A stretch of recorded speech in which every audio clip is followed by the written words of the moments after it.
You think you're doing a great job with your dog. You feed them properly, play with them every day, take them for regular walks. But there's a truth that might shock you.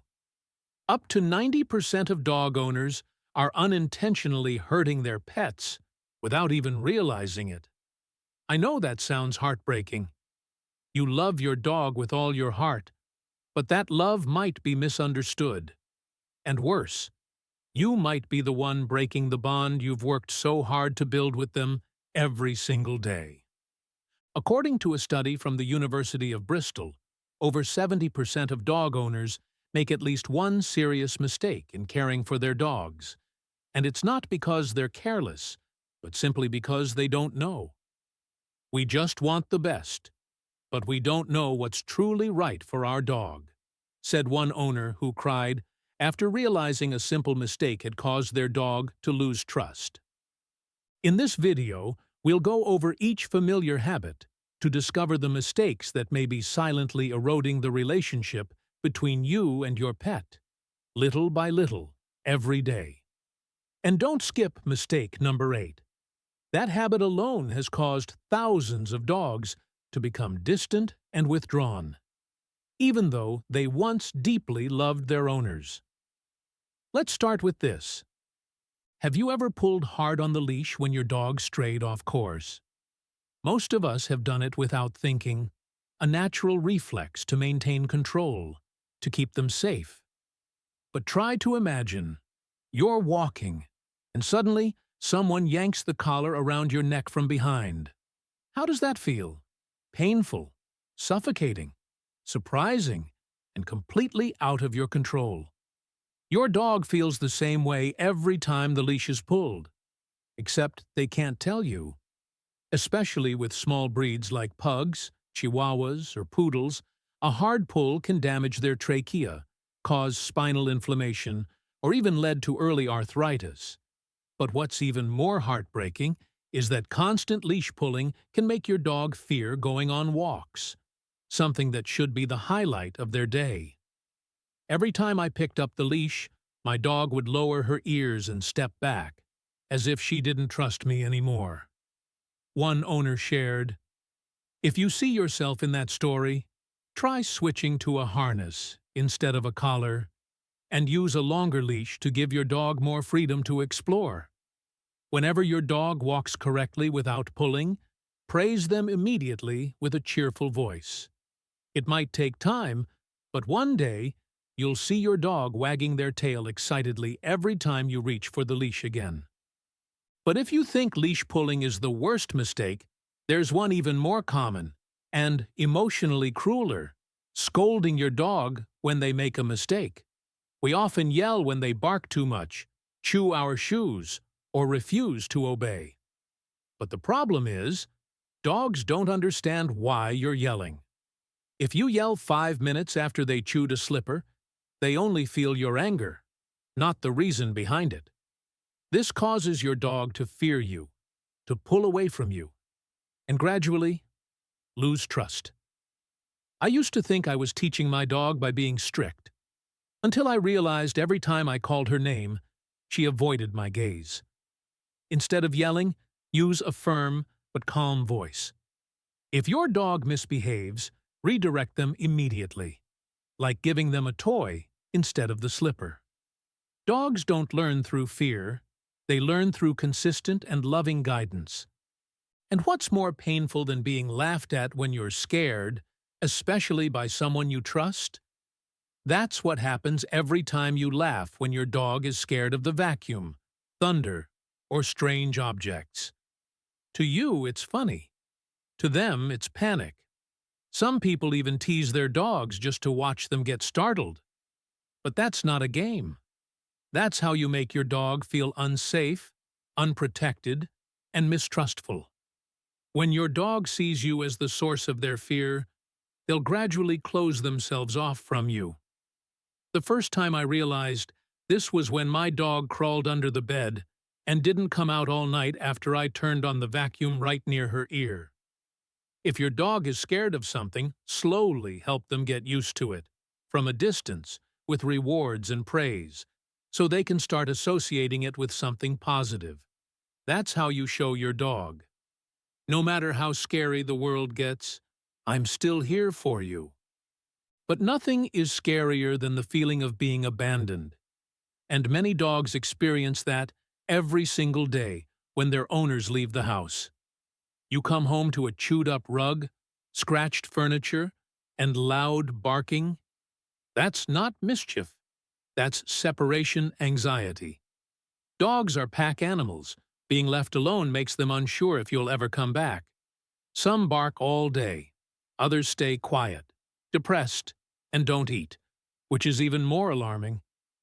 I used to think my dog was just sleepy, but after coming home several times to see she hadn't eaten in 8 hours, I knew something was wrong. To help your dog cope, create a familiar space. Leave behind a shirt that smells like you, play soft music, or keep the TV on, and train them to handle short separations gradually. Your dog doesn't need you to be home all the time. They just need to know you will come back. But sometimes, even when you're with your dog, you might make them feel trapped. Have you ever hugged your dog tightly out of love, held on to them when they were scared of strangers, or refused to let go because they were too cute? To a dog, that feels like being restrained. They're not used to physical contact unless they initiate it. Some will squirm. Some will freeze or even bite. Some will silently avoid you, and you may mistakenly think they no longer love you. But that's not true.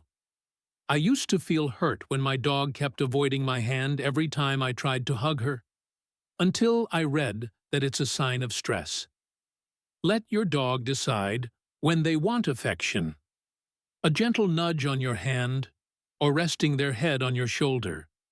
Those are invitations of trust. Don't take that choice away from them. But that trust can also fade away from the smallest things, like not praising your dog at the right moment. Dogs won't know you're happy with them unless you say it. Every correct action needs to be acknowledged immediately. If not, they get confused about what's allowed and what's not. You'll see them repeating mistakes, simply because they don't know what you want. It took me 2 months to teach my dog to go potty in the right place, only to find out I'd been praising her at the wrong time. Every time your dog does something right, use a happy voice, warm eye contact, and even a small treat. That's not spoiling. That's building clarity and helping your dog understand you're on the same team. But without consistency in your training, even praise becomes meaningless. One day, you laugh when they jump on you. The next, you scold them for dirtying your clothes. One moment, you let them on the bed. The next, you push them off. That inconsistency confuses your dog, makes them anxious, and even causes inappropriate behavior toward others. I used to think my dog was stubborn until the vet said, "She's confused because you keep changing the signals." Set clear rules and stick to them, you and everyone in your household. Because your dog's sense of safety, confidence, and emotional stability depends entirely on how you lead. That consistency only works if you understand your dog's body language. Many owners think dogs can't speak, so they don't bother listening. But dogs are always communicating. You just might not be noticing it. A quick lip lick, a turned head, a crouched posture. They're all signals. If you ignore or misread them, you might scare your dog, confuse them, or cause them to growl as self-defense. I didn't understand why my dog bit my friend until I checked the camera and saw she had been warning him with her eyes 10 seconds earlier. Learning to read signals is how you listen, so you can understand each other, even without words. But you can't truly understand each other if your dog never gets a chance to experience the world. Many dogs become aggressive, fearful, or overly reactive, simply because they were sheltered too much as puppies.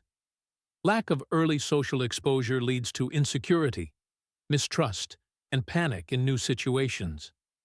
I used to think keeping her at home was safer, but then she became scared of everything, from motorcycles to balloons. Let your dog meet other people, other dogs, and hear new sounds, slowly and positively. Every time you help them overcome a fear, you strengthen the trust between you. And that trust also comes from the little things, like mealtime. Do you feed your dog at the same time every day? Or do you sometimes forget, get too busy, and make them wait?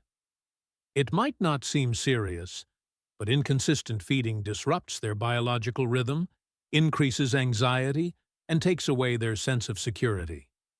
At 6 p.m. sharp, she runs out and waits. If I'm late, she doesn't bark. She just quietly walks back to her bed. Dogs need stability in your behavior and your schedule. A consistent mealtime isn't just about nutrition. It's a promise. You can always count on me.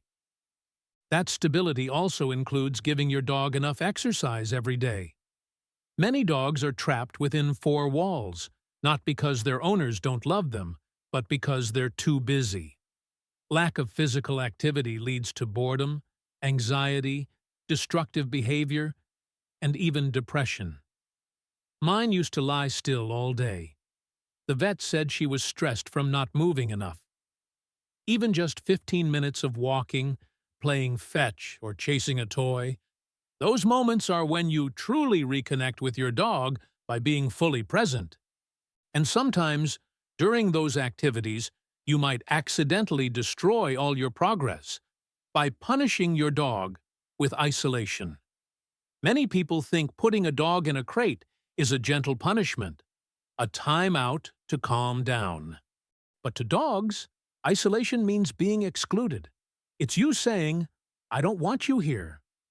Over time, this damages trust, making dogs feel abandoned, no longer part of the pack.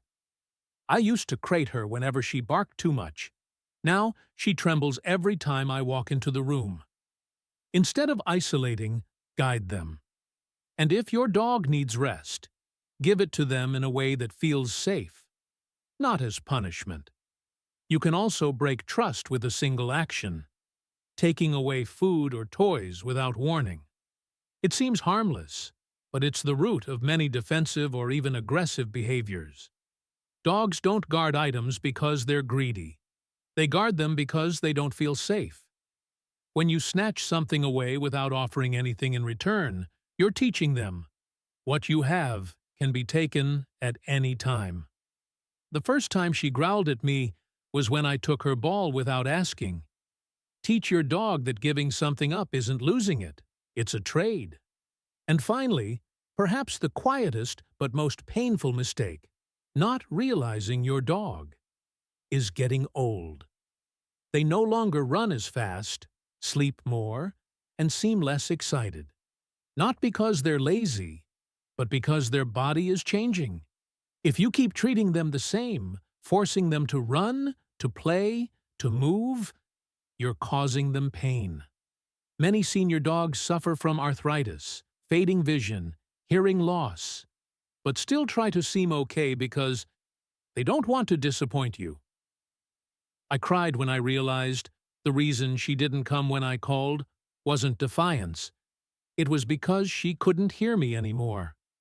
Be gentler, more understanding. A soft bed, age-appropriate meals, and a kind gaze might be all they need.